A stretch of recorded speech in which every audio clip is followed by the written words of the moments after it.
할렐루야. 할렐루야. 네, 우리 하나님께 영광의 박수 올리겠습니다.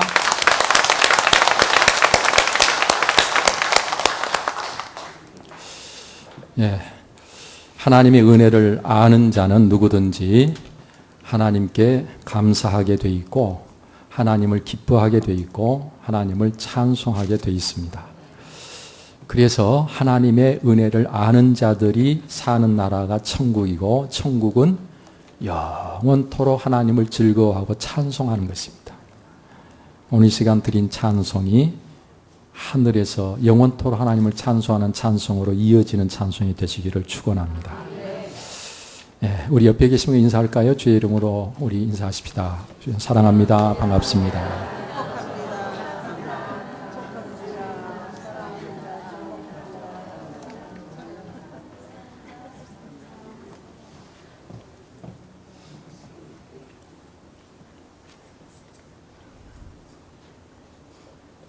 예, 인사 잘 하셨어요? 네.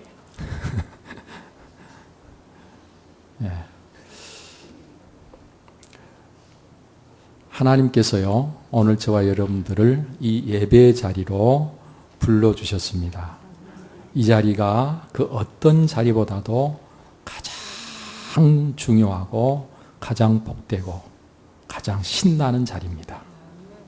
여러분 행복하시지요? 네. 화난 사람처럼 앉아서 인사도 잘 안 하고 그렇게 계시면 안 됩니다. 누구에게든지 기쁨을 함께 나누는 여러분들이 되시기를 바랍니다. 오늘 우리는 출애굽기 23장 14절에 17절에 있는 말씀을 보았는데요. 이제 이 말씀을 중심해서 맥추절의 첫 열매라 하는 제목으로 말씀을 나누겠습니다. 하나님께서 모세를 통해서 택하신 자기 백성을 향해 매년 3번 내게 절기를 지키라 그렇게 말씀하셨습니다. 그 절기 중에 하나는 무교병의 절기를 지키라 하셨고요. 또 다른 하나는 맥추절을 지키라 하셨고요. 그리고 나머지 하나는 수장절을 지키라고 하셨습니다. 그리고 이와 같은 절기를 따라서 모든 남자는 매년 3번씩 주 여호와께 보일지니라 그랬어요. 여러분, 이때는 예수님이 오시기 전 구약에 특별히 하나님께 제사를 드리는 시대이고 또 하나님의 그 임재, 하나님이 우리를 만나주시는 처소가 하나님이 모세를 통해서 지으라고 하는 모세를 통해서 지은 성막에서 하나님이 만나주시는데 이 성막에는 하나님을 매일 섬기는 제사장들이 있어서 하나님을 섬겼고요. 다른 모든 백성들은 온 나라에 흩어져서 살면서 매번 하나님을 찾아 만날 수 없는 것이 저 부산에서 사는 사람이 어떻게 매번 하나님을 찾아 만날 수 있겠어요? 이때는 아무 곳에서는 하나님을 만날 수 있는 시대가 아니었어요. 오늘 우리는 하나님께서 성령 강림 사건을 통해서 영으로 우리 가운데 오셔가지고 우리는 어디서든지 하나님을 예배하고 하나님을 만날 수 있는 시대에 지금 살고 있는 거예요. 그러니까 기가 막힌 거죠. 그런데 지금 이 말씀이 주어진 모세를 통해서 말씀하신 이때는요, 아무 데서나 하나님을 만날 수 있고 예배할 수 있는 게 아니고 오직 어디만? 하나님의 성막, 그 성막 안에 하나님의 언약궤가 있는 바로 거기서만 하나님이 만나주시기 때문에요, 반드시 이곳을 찾아가야만 하나님을 만나는 거예요. 그래서 하나님께서는 제사장들이 이스라엘 백성들을 대신해서 매일 하나님을 만나고 하나님께 제사하고 하나님 앞에 나오도록 하시고, 그리고 다른 모든 백성들은 1년에 몇 번? 1년에 적어도 3번은 하나님 앞에 나와서 그 얼굴을 하나님께 배워야 된다. 그렇게 말씀하시고 계신 것입니다. 여러분, 이때 당시에 그 예루살렘이나 유대 땅에 살고 있는 사람들만이 아니라 저 외국에 살고 있는 사람도 있었을 테니까 여러분 1년에 3번도요, 그건 멀리서 살고 있는 사람들은 쉬운 일이 아니었을 거예요. 그럼에도 불구하고 하나님은 반드시 3번은 하나님을 배워야 된다. 여러분, 그리고 이와 같은 절기를 이렇게 주셨는데 여기 무교병의 절기는 유월절을 말씀한 것으로요. 이 절기는 유월절을 시작하기 전날 집안에 있는 모든 누룩을 다 제거하고 그 절기가 끝날 때까지 누룩 없는 떡을 7일 동안 먹어야 했습니다. 그래서 무교병의 절기라 그렇게 이야기를 하는 거예요. 자, 그러니까 유월절이 시작이 되면서 유월절 시작되기 바로 전날 집안에 있는 모든 누룩을 다 없앤단 말이에요. 그러면 누룩을 없애고 7일 동안 절기가 계속되는데 그 7일 동안은 누룩 없는 떡을 먹는데 그것을 누룩이 없는 떡이라 그래서 무교병이라 그렇게 이야기를 하는 것입니다. 그 누룩이 없다는 것은 떡이 부풀지 않고 딱딱한 떡을 먹는 그런 7일 동안의 절기다. 여러분, 이 절기는 출애굽을 기념하는 절기입니다. 하나님께서 이스라엘 백성들을 애굽의 그 고통의 자리에서 그 억압된 자리에서 그들을 해방시켜 주시고 자유케 해주시고 적과 꿀이 흐르는 땅으로 그들을 인도해 주신 그 하나님의 그 출애굽의 은총, 은혜, 그 하나님의 역사를 기념해서 그 절기를 지키게 하는 것입니다. 특히 여호와 하나님께서 이 절기를 지킬 때 빈손으로 나와서는 안 된다고 말씀하십니다. 왜 그런 줄 아세요? 여러분, 출애굽할 당시에 바로가 안 보내겠다 그래가지고 계속 하나님께서 재앙을 내리시는데 몇 가지? 10가지 재앙을 내릴 때까지 안 보내고 버티고 있었던 것 아니에요? 그런데 10번째 재앙에는 이 바로 왕이 완전히 하나님께 굴복하고 두 손 다 들고 이스라엘 백성들을 내보내게 되는데 그때 이스라엘 백성들이 준비하고 있었으면 좋은데 언제 보낼지 모르니까 그냥 있다가 갑자기 나오게 된 거예요. 여러분, 그런데요, 하나님께서는 놀랍게도요, 갑자기 나가게 하시면서 빈손으로 나가게 하시지 않고 그 애굽 모든 사람들이 가지고 있는 금은 폐물, 가장 값진 보석들을 이스라엘 사람들에게 다 줘서 내보내게 하셨습니다. 할렐루야. 빈손으로 나가게 하시지 않고 거기서 400여 년 동안 살았던 삶에서 하나님은 다 챙길 거 챙겨가지고 나가시겠어요. 빈손 들고 나가게 하시지 않았어요. 애굽 사람들이 가지고 있는 금은 보와 제일로 좋은 보석들은 다 주면서 제발 좀 나가달라 그래가지고 나왔던 거예요. 그래서 하나님은 그때 그 일을 절대로 잊어버리지 않게 하시려고 빈손으로 하나님께 나오지 말라. 그렇게 말씀하시고 계신 것입니다. 여러분, 그런가 하면 맥주절은요, 수고하여 밭에 뿌린 것의 첫 열매를 하나님께 드리는 절기로 이는 세상 모든 것의 주가 하나님이심을 인정하고 고백하는 것이며 우리의 수고를 열매로 거두게 하심으로 헛되지 않게 하신 데 대한 감사를 하나님께 드리도록 이 절기를 지키게 하신 것입니다. 또 수장절은요, 가을에 수확한 것을 겨울을 대비해서 잘 저장하는 절기로 하나님께서 이 절기를 지키라 하신 것입니다. 우리는 하나님의 말씀을 통해 이와 같은 절기를 매년 지키게 하신 하나님의 의도가 과연 어디에 있는가 하는 것을 잘 알 필요가 있습니다. 여러분, 하나님은 무슨 의도를 가지시고 이 새 절기를 반드시 매년 지키게 하셨는가? 먼저 하나님의 주 되심을 결코 잊어서는 안 된다는 것을 매우 강조하고 계신 것입니다. 하나님께서 세상을 창조하셨습니다. 그리고 그 하나님께서 이 창조하신 모든 것이 내 것이라고 말씀하십니다. 우리는 그 어느 것도 내 것이라고 소유권을 주장할 아무런 자격이 없습니다. 왜요? 만드신 분이 하나님이시니까. 그리고 한 번도 우리에게 그 소유권을 넘겨준 적이 없으니까.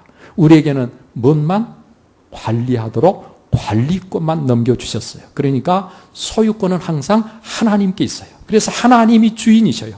이 세상 모든 것의 주인이 하나님이시다. 우리는 그걸 절대로 잊어서는 안 된다는 것입니다. 시편 82편 8절에 그래서 이렇게 말합니다. 하나님이여 일어나사 세상을 심판하소서. 모든 나라가 주의 소유이기 때문이니다. 여러분, 모든 것이 하나님의 소유이기 때문에 하나님께서 하나님의 뜻대로 심판하시고 하나님의 뜻대로 모든 것을 다스려 달라는 것이죠. 여러분, 또 그런가 하면 그 하나님이요 택하신 자기 백성을 너무너무 사랑하신다는 것을 잊지 않도록 하시려는 의도가 오늘 이 절기를 지키라는 말씀 속에 있습니다. 하나님이 얼마나 사랑하시면 보고 싶어 하시겠어요? 아무리 멀리 살아도 1년에 3번은 좀 얼굴 좀 보자. 지금 그러신 거예요, 하나님께서. 여러분, 사랑하면 뭐 하고 싶어요? 보고 싶어요. 그래서 하나님이 보고 싶다는 거예요. 그래서 매일 보고 싶지만 하나님께서 꾹 참으시고 그래 1년에 3번은 좀 보자. 지금 그렇게 말씀하신 거예요. 그 하나님이 우리를 사랑하신다는 증거입니다. 하나님이 우리를 얼마나 사랑하시면 그렇게 보고 싶어 하실까? 오늘 이 생각을 하셔야 됩니다. 오늘 우리는요 참 좋은 시대에 살고 있는 거예요. 언제든지 하나님 만나고 싶으면 예? 요즘은 너무 하나님을 쉽게 만날 수 있으니까요. 하나님 만나는 걸 잊어버리고 하나님 만나는 거 우습게 생각하고 가볍게 여기고 하나님 만나지 않고도 잘 먹고 잘 살려고 하는데 여러분 오늘 우리가 정신 차려야 됩니다. 하나님은 우리를요 너무너무 사랑하시기 때문에 보고 싶어 하시는 거예요. 그래서 적어도 주일날은요 다른 거 다 내려놓고 하나님 만나러 나와야 되는 거예요.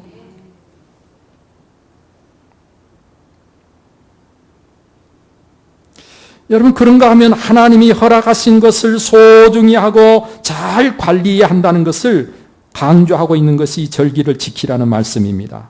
허락하신 것으로 내일을 대비하는 지혜를 가지라고 하나님은 말씀하십니다. 여러분 내게 주어진 것으로 내일을 준비하는 지혜가 칭찬을 받습니다.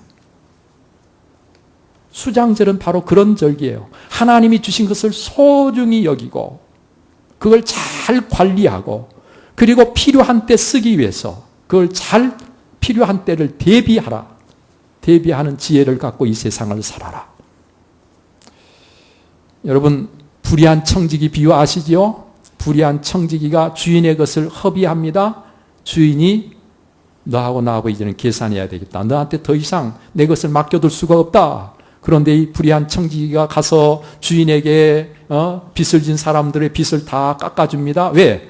자기가 쫓겨난 뒤에 주인에게서 모든 것을 다 주인에게 돌려주고 쫓겨난 뒤에 오늘 자기가 그들에게 베풀어준 것으로 나중에 그들에게 뭔가 도움을 받을 수 있을 것이라는 기대를 갖고 내일을 준비했단 말이에요. 이 불의한 청지기가 불의하긴 하지만 내일을 준비한 것에 대해서는 칭찬을 했잖아요. 네? 오늘 저와 여러분들이 하나님이 내게 주신 것들을 잘 관리할 필요가 있습니다. 소중히 여길 필요가 있습니다. 그리고 우리의 내일을 위해서 준비하는 지혜도 꼭 가져야 되는 것입니다.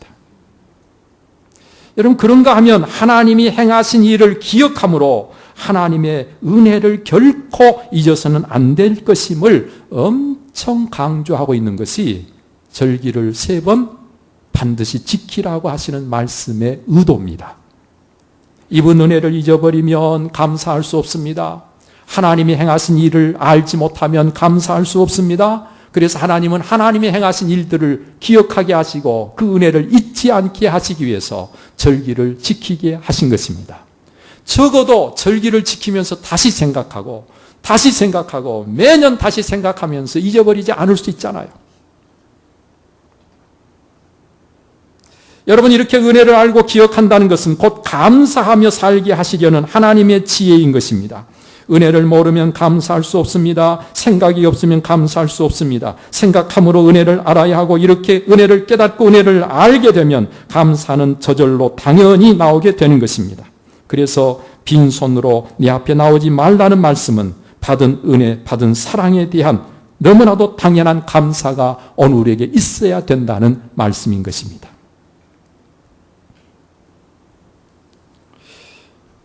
여러분 하나님의 은혜를 아는 자는요 감사를 하게 돼 있어요. 감사 안 한다는 이야기는 하나님의 은혜를 모른다는 거예요. 어떤 분이 이런 글을 써서 제가 소개합니다. 사랑하는 마음으로 살자.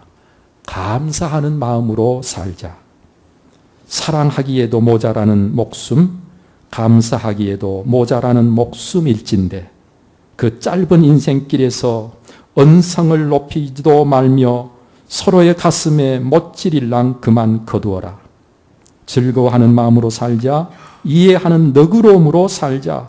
즐거워하기에도 모자라는 목숨, 서로를 이해하기에도 모자라는 목숨일진데 그 짧은 삶의 길에서 애달픈 마음으로 살지 말지니라.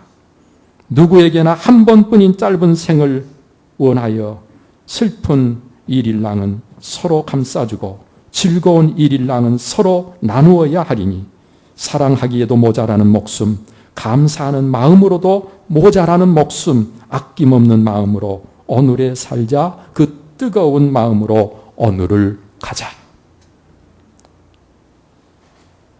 여러분, 감사하며 살기에도요 부족한 목숨이고 우리의 인생입니다. 그래서 우리는 사랑하며 감사하며 꼭 살아야 된다. 여러분, 우리가 이렇게 감사할 때요 비로소 은혜로 빛을 발하게 됩니다. 감사하는 마음에 기쁨이 우리 속에 샘솟게 됩니다. 감사는요 긍정의 에너지입니다. 그래서 감사할 때 하는 일이 잘 되게 돼 있습니다. 감사는 좋은 씨임으로 감사를 심으면 좋은 열매를 맺게 되고 그래서 우리의 삶은 좋은 일로 풍성해지게 됩니다. 감사는요 모든 관계를 또한 좋게 만들어줍니다. 그래서 감사하는 사람에게는 사람들이 모여들고 많은 사람들이 함께합니다. 여러분, 반대로 불평하고 원망하면 그 마음에는 기쁨이 자취를 감추고 사라져버립니다. 불평과 원망은 부정적인 에너지로 좋지 않은 일들을 자꾸 끌어와서 이 부정적인 에너지를 가지고 살아가는 사람에게는 좋지 않은 일이 자꾸 생겨나게 됩니다. 여러분, 불평과 원망은 모든 관계를 깨뜨립니다. 그래서 힘들고 어렵게 만드는 것입니다. 여러분, 불평과 원망은 사람들을 쫓아버리고 멀리합니다. 그래서 외롭게 고독하게 되는 것입니다. 하나님께서는 이 모든 것을 너무나도 잘 알고 계시므로 자기 백성들이 얼마나 감사하며 사는지 그것이 하나님께서는 우리가 정말 행복하게 사는 길이기 때문에 그것을 너무나도 잘 아심으로 우리가 어디에서든지 감사하는 자가 되기를 원하시고 이 감사의 절기를 지키라고 하셨다는 말씀입니다. 여러분, 이것을 깨달은 사도 바울이요 우리를 향해서 뭐라고 이야기합니까? 범사에 감사하라 그러잖아요. 사랑하는 여러분, 하나님을 알고 하나님을 하나님으로 모든 것의 주가 되심을 인정하는 것이 복입니다. 그 하나님의 은혜를 깨닫는 것이 복입니다. 그 하나님의 은혜에 감사하며 사는 것이 복입니다. 그래서 칼 힐티라고 하는 사람은 감사가 곧 행복이다 그렇게 이야기를 했습니다. 그 어떤 것을 가졌다 해도요, 또 그 어떤 일을 이루었다고 해도요, 그것에 감사하기까지는 그것이 복이 아닌 것입니다. 많은 것을 가지고도 불평한다면 어찌 그것이 복이겠습니까? 여러분, 대단한 일을 이루었다 할지라도 누구를 원망하고 있다면 그것이 어떻게 복이 될 수가 있겠습니까? 대단한 일을 이루고서도 원망하고 여러분 많은 것을 가지고도 불평하는 사람이 많이 있는데 그것은 결코 복일 수가 없다는 거예요. 사랑하는 성도 여러분들, 그러므로 여러분들은 무조건 감사만 하십시오. 반드시 감사하는 자에게 형통함이 있습니다. 여러분들은 범사에 감사하십시오. 항상 감사하십시오. 이렇게만 한다고 하면 여러분들은 반드시 좋은 일이 많이 여러분들의 삶에 일어나게 될 것입니다. 스펄전 목사님은요 말하기를 불행할 때 감사하면 그 불행이 끝나고 형통할 때 감사하면 그 형통이 계속 연장된다 그랬어요. 정말 그렇습니다, 여러분. 그럴 수밖에 없습니다. 감사하면 더 좋은 일이 생기는 것입니다. 여러분, 그래서 누가복음 17장에 보면 10명의 나병 환자들이 예수님을 만나서 고침을 받습니다. 그런데 그 10명 중에 오직 한 사람 사마리아인이 예수님께 돌아와서 그 발 아래 엎드려 예수님께 감사했습니다.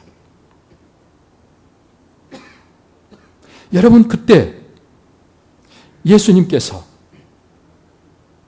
그를 향해서 뭐라고 말씀하십니까? 일어나 가라. 너의 믿음이 너를 구원하였느니라. 여러분, 이 사람이 예수님께 돌아와서 감사할 때 그 믿음이 우리 주님 앞에 인정을 받습니다. 할렐루야.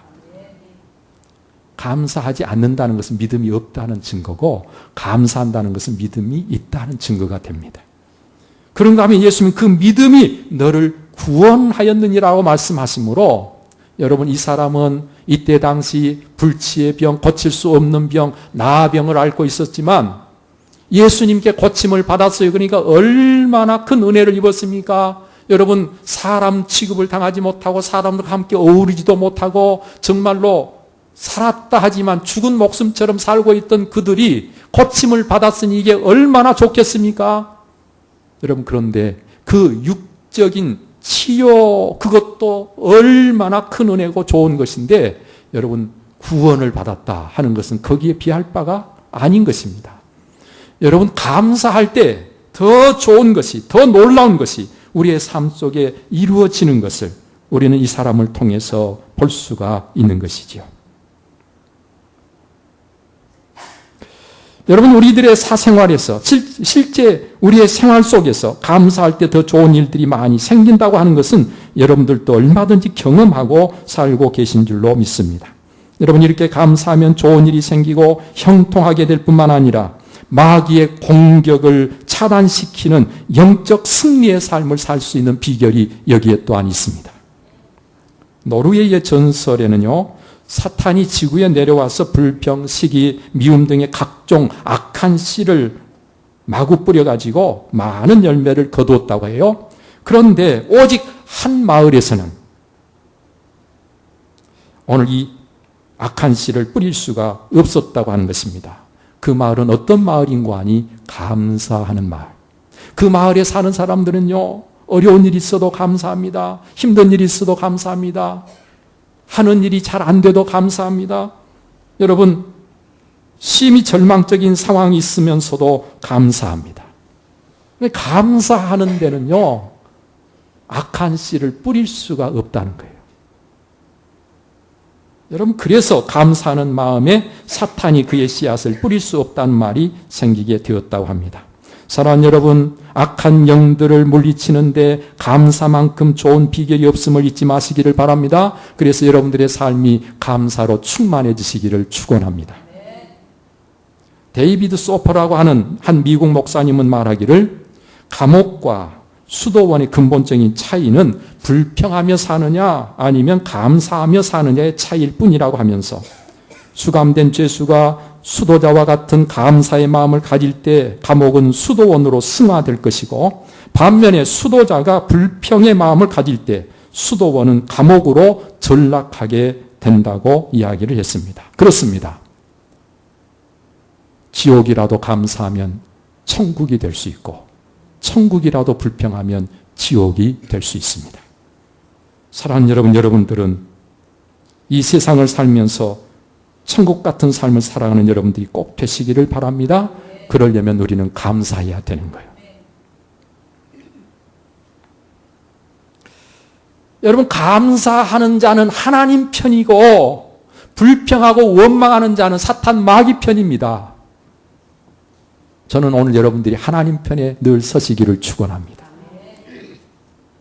지금 우리는요, 세월호 사건이 많은 변화를 촉구하고 있습니다. 사고에 대한 올바른 대처를 하지 못해서 잃어버린 그 많은 희생자들의 생명이 헛되지 않도록 해야 된다고 많은 사람들이 이야기합니다. 그래서 우리 자신의 안일한 태도를 고쳐야 된다. 무책임한 태도를 우리가 고쳐야 된다. 여러분, 이 사회 잘못된 시스템을 바꿔야 된다. 많은 이야기들을 하고 있습니다. 여러분 자신을 바꾸고 계십니까?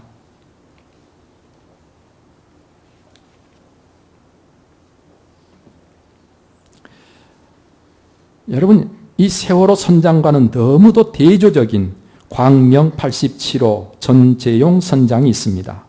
여러분, 이분은요, 1985년 11월 14일 남중국해에서 패망한 월남을 탈주했던 96명의 보트피플을 만나게 됩니다. 이 96명의 보트피플을 만났을 때 이들은요, 4톤짜리 목선에 올라타 있었고요. 기름이 떨어져서 엔진은 멈춰 있었고, 그리고 기관실에서 물이 새어 들어오고 있었습니다. 먹을 것, 마실 물조차 다 떨어진 가운데 죽음의 그림자가 서서히 그들을 뒤덮고 있었습니다. 세계적인 분위기는 오늘 이들을 외면하는 분위기였어요. 이미 그들 곁에 25척의 배들이 지나갔지만 어느 배도 그들을 도와주지 않았습니다. 모두가 다 외면하고 지나갔어요. 그런데 이 광명 87호도 본사에서 역시 이들을 모른 척하고 귀양하라는 명령이 떨어졌습니다. 여러분, 그럼에도 불구하고 이 전재용 선장은 그 96명이 죽어가는 것을 그냥 보고 지나칠 수가 없었습니다. 그래서 본사의 명령을 거역하고 이들을 구출해서 부산으로 데려와서 부산의 임시 수용소에 거처를 마련해서 오늘 이들이 미국으로 가서 정착하는 데 도움을 주었던 것입니다. 그는 이 일로 모 기관으로 불려가서 모진 신문을 받았습니다. 그리고 회사로부터는 해고 통지를 받아서 회사에서 해고됐습니다. 그런 그를 받아주는 회사는 없었습니다. 그래서 그는 배 선장으로서 일을 더 이상 할 수 없게 되자 결국 양식업으로 그의 생계를 꾸려갈 수밖에 없게 되었고요. 그럼에도 그는 이야기하기를 자기가 한 일을 한 번도 후회해 본 적이 없다고 말합니다. 생명보다 귀한 것이 없는데 자기는 96명의 생명을 구원했기 때문입니다. 여러분, 이때 구출을 받은 생명 중 미국에서 의료인이 된 피터 누엔이라고 하는 사람이 이 전재용 선장에 대해서 너무너무 감사해서 자기 가족 사진 옆에 이 전재용 선장의 사진을 같이 붙여놓고 늘 감사하다가 수소문을 해서 우리 한국에서 이 전재용 선장을 연락이 돼가지고 미국으로 초청을 해서 2004년 8월 미국 LA 공항에서 다시 재회하고 그가 그 어려운 상황에서 죽을 뻔한 그 상황에서 자기들을 구원해 준 이 전재용 선장에게 너무너무 감사하고 깊이 감사하면서 정말로 기쁨으로 재회했다고 하는 것이죠. 사랑하는 성도 여러분들이요, 잘 생각해 보십시다. 하나님이 저와 여러분들을 구원하시기 위해서 얼마나 큰 희생을 치르셨습니까? 전재용 선장이 이들을 구원하기 위해서 자기의 그 모든 불이익을 감수하고 이들을 구원할 수 있었습니다. 그럼에도 불구하고 그 선장은 죽어주는 것은 아니었어. 아들을 내어놓은 것은 아니었어. 우리 하나님께서는 저와 여러분들을 위해서 아들까지 내어놓으셨습니다. 그 큰 하나님의 사랑, 그 은혜를 우리가 안다면 어떻게 그 하나님 앞에 감사하지 않고 살 수가 있겠으며 어떻게 우리가 하나님을 찬송하지 않을 수가 있겠냐는 거죠. 세월호 사건으로 자식을 잃은 부모들, 그 형제들, 그 가족들 가슴이 미어지지만 저는 이분들에게 감사가 있었으면 참 좋겠다 싶습니다. 어떤 감사? 온 국민들이 함께 아파하고 함께 마음을 같이 해준 것에 대한 감사가 있어야 되잖아요. 이게 얼마나 참 감사한 일이에요. 나라에서도 정말 손발이 잘 안 맞고 그래서 힘들기는 했지만 그럼에도 불구하고 얼마나 많은 시간, 많은 인원이 그 생명들을 구원해 보겠다고 얼마나 많이 힘썼어요. 그 생명을 구원해 보겠다고 거기 들어갔다가 죽은 사람도 있잖아요. 그러면 감사해야지요. 누구를 원망만 하고 불평만 하면 그곳은 지옥이 되지만 우리가 감사한 마음을 회복하면 천국이 되는 것입니다. 여러분, 힘들 때, 어려울 때, 고통스러울 때 우리는 하나님의 은혜를 알고 감사하는 자가 꼭 되어야 하는 거예요. 오늘 이 절기를 우리에게 주신 하나님, 이 절기를 지키면서 저와 여러분들이 반드시 꼭 마음에 새겨야 될 것은 모든 것의 주인은 하나님이십니다. 그리고 우리를 하나님이 너무너무 사랑하십니다. 그래서 우리에게 베푸신 은혜가 너무 큽니다. 우리는 그 은혜를 알기에 우리가 영원토록 하나님을 찬송하고 죽는 그날까지 하나님께 감사하며 살아가는 저와 여러분들이 꼭 될 수 있기를 바랍니다. 기도하겠습니다. 존귀하신 아버지 하나님, 그렇습니다. 오늘 우리가 정말 하나님 앞에 받은 은혜가 너무 큰데 때때로 망각하고 잊어버리고 나도 모르는 사이에 작은 일로 불평할 때도 있고 원망할 때도 없지 않습니다.